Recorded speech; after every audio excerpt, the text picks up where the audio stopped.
Sudan's president was accused at the International Criminal Court of committing genocide against his own people in Darfur. Yet weapons are still pouring into the region, fueling a conflict in which some 300,000 people have died. The countdown to the Olympics in China has begun, with officials there braced for protests on Tibet and human rights. But it's claims that China has put its thirst for oil ahead of the lives of Africans that we focus on tonight. 130 athletes, some of them headed for Beijing, have signed a letter calling for a truce in Darfur. Steven Spielberg pulled out of advising the Games because he said his conscience would not allow it. The connection? Chinese weapons fueling a vicious conflict the world can't seem to stop.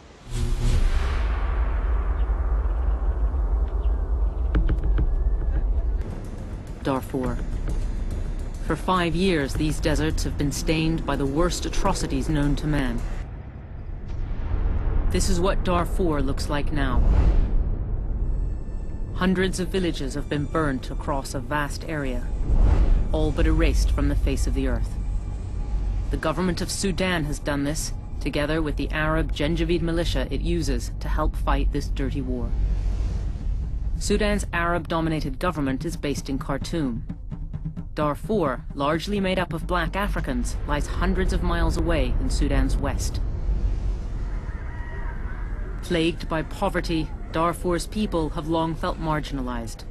5 years ago, they rose up and rebelled. The government responded ferociously. At the height of it, 10,000 people were dying a month, and it's not over yet. In February this year, this is what the government did to a whole section of West Darfur. The village that stood here was called Gosmino. These were the homes of 3,000 people. Air power and ground forces obliterated the place. This was not like the sporadic fighting more often seen now. This onslaught was ominously similar to the attacks at the start of this conflict. The attacks that led America to call this a genocide against black Africans. But much of the military hardware that's devastating Darfur is not Sudanese. So who is arming the killers? Sudan's government publicly paraded its military might in December. We had these pictures analyzed. These are T-96 Chinese battle tanks. China is a hugely significant supplier of small arms and light weapons, as well as medium to heavy equipment right across the range up to aircraft. The UN imposed the current arms embargo on Darfur in 2005. It's a fairly weak document. It allows foreign countries to send military equipment like this to most of Sudan. But it strictly requires these nations to stop this equipment from going on into Darfur. What's never been known is if China is violating the embargo. We've spent months investigating China's secretive arms trade, and the trail we followed has led us to this remote border point on the edge of the Sahara. The rebels up here say they've captured Chinese equipment, but to see it, we have to cross into Darfur. My past reports on the Darfur conflict caused the Sudanese authorities to ban me from the country for several years, and it's still not safe for me to enter Sudan. A panorama team took a camera across. Our team did not include anyone from Sudan. We made contact with the rebels' representatives in Europe and set up the rendezvous. The destination, a remote mountainous plateau in western Darfur called Jebel Moon. We captured this Dongfeng truck and another like it in the same battle. Tura Masik, a local GEM commander, showed us a model 2005 Dongfeng military truck produced in China. A truck from a batch the UN has been trying to find here for years. We verified that it had indeed been captured from government forces through testimony. The rebels had taken off its gun to use it for themselves. The Sudanese army put their heavy guns on the Dongfeng trucks.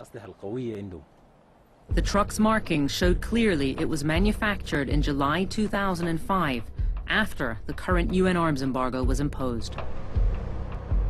The rebels had earlier taken our camera and filmed another Dongfeng truck they said they'd captured. It had the same markings. It too was mounted with an anti-aircraft gun, this one Chinese. These guns can fire high-caliber shells designed to cut through armor. They've been used here as instruments of mass burning. They cause terrible wounds.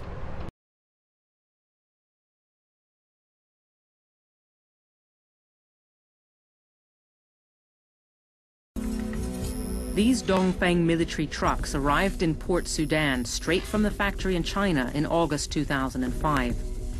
The gun on the truck we filmed was mounted later. A UN panel of arms experts carefully pieced together the story. There were 212 Dongfeng trucks in the shipment. Since 2005, the UN's efforts to track these trucks down in Darfur have been blocked. E.J. Hogendorm was on the UN panel that tried to find them. This is a close-up of the model number on the truck. I'd like you to compare that to the number in your UN report. Can you verify that this is the same, this is from the same batch of trucks, that these are the trucks you were looking for? That it's the same batch, or it's a truck from the same batch. So what does this say to you? What it certainly indicates is that those trucks were imported after the imposition of the arms embargo, which forbids those kinds of transfers. Over the years of Darfur's festering crisis, its civilians have been systematically hunted, not just from the ground, but from the air. Villagers also talk about fighter jets that streak through, firing their weapons with devastating precision.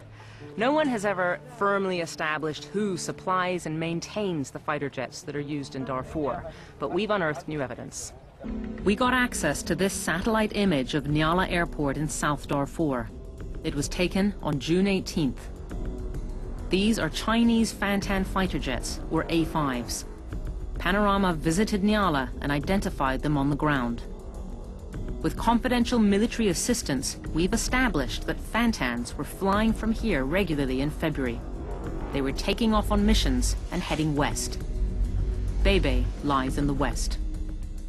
Our investigations indicate that these are the only type of fighter jets that have been based in Darfur in the last 7 months. It's believed the Fantans came to Sudan before the arms embargo was imposed.